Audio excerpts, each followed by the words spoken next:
সকলকে নমস্কার ও শুভেচ্ছা জানিয়ে আমার স্বরচিত একটি কবিতা এই অষ্টমহাদশীর মধ্যে চতুর্থ নম্বর মহাদ্বাদশী পক্ষবন্ধনী মহাদ্বাদশী দিনে আমার শুভানুধ্যায়ীদের উপহার দিচ্ছি। এই দিনে উপোস থেকে সবাই সেই শ্রী জগন্নাথের চরণে করজোড়ে প্রার্থনা করতে, আমার ইহজনমের পরজনমের যত পাপ গ্লানি অন্যায় অবিচার সব তুমি নিজ গুণে ক্ষমা করে তোমার শ্রীচরণ তলে স্থান দিও। তাই সেই দিনে আমি আমার স্বরচিত ক্লান্তি নামক একটি কবিতা উপহার দিচ্ছি।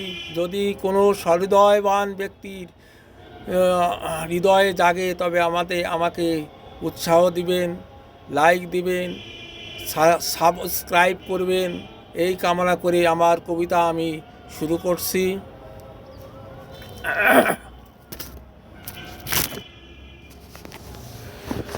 ক্লান্তি। হে প্রভু, তুমি দূর করিও মোর ক্লান্তি, দূর করো মোর শান্তি আশা বিনোদন। যতই আসুক ঝড় আসুক বিপদ, তোমাকেই ভুলে না হই বিপদগামী। আসুক জরা ব্যাধি অশান্তি দাবানল, সেখানে তোমা হতে যেন না যায় সরে। বিপদে আপদে শক্তি দিও সহিবার, তোমা বিনা চাহি না সুখ চাহি না শান্তি। মোর জীবনে মরণে নিখিল ভুবনে, তোমা হতে যেন ক্ষণিকে না যায় সরে। লোভে পড়ে তোমা হতে যদি যাই দূরে, তুমি দয়া করে মোরে লবে কোলে তুলে।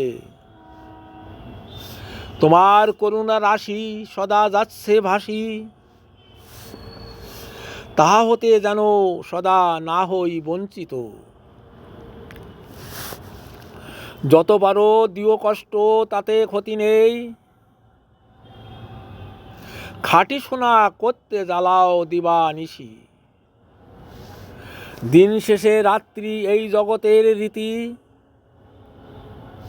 কলুষ মানুষ করো এ তোমার সৃষ্টি। অন্যায় জুলুম পাপ পুণ্যের বিচার সব দিয়েছ তুমি সৃষ্টির মাঝে ঢেলে। তবু কেন করে পাপ মরিবার তরে? লাটাই দিয়ে ঘুরাও এ জগৎটাকে, তুমি না বুঝালে এই খেলা বুঝা দায়। এ জগৎ সংসার বড় দয়াময়, তোমার কৃপা থেকে যেন না যায় সরে। শেষে ক্লান্তি দূর করে নিও কোলে তুলে। সকলকে ধন্যবাদ।